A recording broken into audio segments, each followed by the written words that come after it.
Hi everyone. Today I'm going to talk about the things that I've been doing.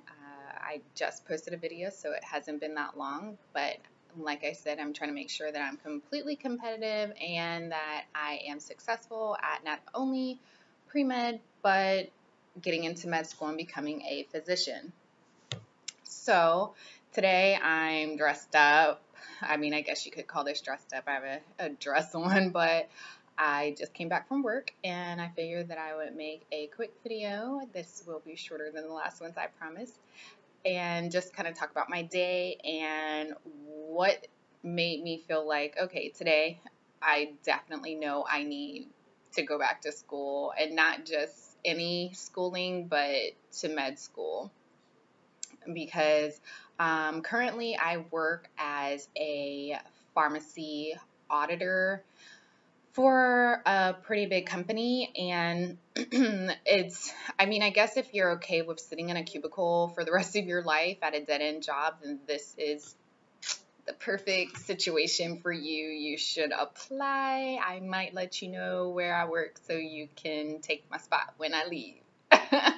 But in all seriousness, um, today I had my annual review, and I mean, nothing bad, nothing, crazy. Like, I'm a really professional person and worker, and even though in the inside I might be like screaming and ranting and like having a temper tantrum because things are just completely unprofessional where I work, I try and keep my composure, keep it all in, and come home and vent. But,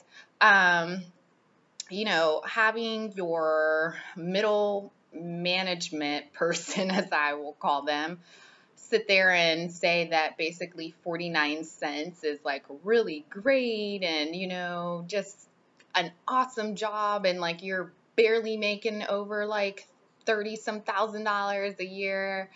That's great. There's a lot of people that could really benefit from having an income like that. And trust me, I'm not snubbing my nose at any type of income. Not at all. That's not what this is about. This is about the fact that I am currently in an environment where people are okay with mediocrity. They're okay with sitting there doing the same thing in the same cubicle, eating the same sheet cake, having the same conversations about what to order for lunch. I'm not interested in that at all. So what I did to, kind of get out of that negative cloud is we're allowed to listen to our, music and whatnot while we're at work auditing bills.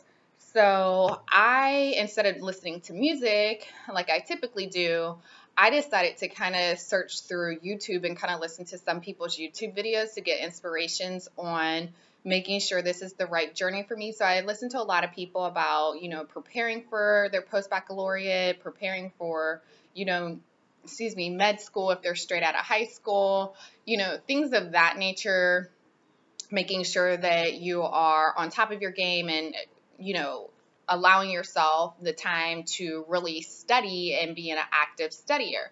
So I stumbled upon this one person's YouTube video, and I don't really subscribe to a lot of YouTube videos unless I really like what they're saying. This channel that I have right here, this is a new channel for me, but I do have another account. But I don't necessarily subscribe very often, but I found this girl. Her name is, Dr. Andrea Tooley, I believe is her last name, how you say her last name. And I kind of was really intrigued. Here's this really young girl, I guess young lady, and she is just talking about all her study tactics, what she did to prepare for pre-med, what she did for the MCATs, how her study methods were for med school and on to residency, and now she's a physician. And it's just amazing to see somebody from beginning to end, because a lot of videos you either see somebody that started and then they kind of trail off and you don't know what happened to them, or you see the tail end and you kind of get discouraged, like, wow, like, how did you get so far? I'm, at the beginning stages. So I'm really happy that I was able to find her YouTube video. So that's probably going to be a channel that I watch very frequently, along with a few other channels, just to kind of get inspiration and tips and different methods to really get, my study on, I guess, for entering back into college. And I did see one video. I felt like this girl was like my wonder twin because she had basically the same background as I did. She was kind of interested in medicine when she came out of high school, but not very. So she ended up doing a marketing degree and public relations. Well, I have a marketing degree, and she kind of went into a marketing firm and she worked there for 3 years. And, she said it was okay, but it just wasn't something that she really wanted to do. And it just didn't intrigue her and fascinate her like she thought it would.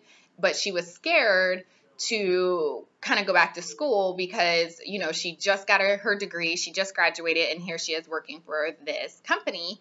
And, obviously your biggest fear is making sure that your family supports you and that, you have a great foundation to go back to school or start school. So she was able to go back to school, and I think right now, at least from where I watched the video, she was in med school. I'm not sure how old that video is because I forgot to look at the date, but I think it was sometime last year. So I don't know if she's graduated or not from med school. But point being is that the video really inspired me because I was able to, see what it looked like on somebody else to walk the steps that I'm trying to walk now, where you've been in the work world and now you're trying to go back and you don't have anything that even relates to what you're going back to. And then you have to convince people that, yeah, I really want to do this. No, my undergrad wasn't this, but that doesn't mean that I can't, go and aspire to be a physician because this has been something that I've always wanted to do. And my mom was actually really surprised when I didn't go through with going to med school because ever since I can remember, I had this really great dentist, and she was an African American dentist, female, and for a child, for you to relate to somebody that looks like you and comes from your same culture, it's huge. Some people don't understand that, but for me, that's major. And for the longest time, until probably I was in like almost junior year, I wanted to be a dentist. So yeah, for a very long time. But I just didn't follow through because I thought that the business world was where it was at, and that, I just didn't want to stay in school for that long thinking that, okay, but what if it's not really worth it? What if I really don't like it? So at that time, immaturity does kick in, and you're just kind of like, okay, I want to get in, I want to get out, I want to go to the business world, I want to make money. But, that didn't pan out so well. So I'm glad that I had my annual review today to kind of just bring it all full circle. I mean, getting a 49-cent raise and being told that that's a really great thing. For a lot of people, yeah, that would be great. But for somebody like me that has a lot of goals and that feels like I need to contribute more, it's really hard when you process bills that physicians wrote and you kind of feel envious, like, I want to be that physician that's writing the prescriptions for those patients to impact their life in a positive way, or give the counseling that they need to make sure that they are a viable person in the community. Sitting in a cubicle, I just don't feel like is for me, and I don't feel like it's something that I can see myself doing for the rest of my life. So, for some people, that's what they love to do, and I'm definitely not knocking it because obviously we all choose different paths. We all have different goals in life, and for me, sitting there isn't my goal. And to have my manager ask, well, what do you want to do? I can help you grow in the company. To be perfectly honest, this really is not a company you can grow in. Everything is pretty much a lateral move. When I moved to this position, it was a lateral move. I really had to fight really hard and negotiate to even get an increase. And, I got a lot of pushback on that. But since I know I'm a hard worker, I didn't let down. And, if you're in that situation where currently you are working and maybe you're just watching this video to kind of see if you want to jump ship, if you are somewhere and you feel like you should get paid more, you should fight for it. You really should. But in the meantime, as the days and weeks click by on me saying goodbye to this position, I'm going to bite my tongue and whatnot. But I definitely knew today, I just was kind of like, this solidifies the fact that I don't belong here. Some people love it. I mean, and I cannot relate to that atmosphere where you are doing the same thing over and over. And I feel like you're just shuffling paper from one point of your desk to another, but on a computer. It's just a never ending cycle of doing the same thing over and over like a hamster wheel. So I know I've kind of gone on and on, but hopefully you guys will start watching and check out that other YouTube, Andrea Tully. She is a doctor, so Dr. Tully. I hope you watched this. I don't know how to tag somebody, but you really inspired me today, and I just kind of wanted to give a shout out to her and also the young lady that she had on her YouTube channel that talked about basically my same background. So I hope you guys enjoyed. I hope that something I said meant something to you. I hope I didn't offend, because that's never what I mean to do. And I will see you later. Bye.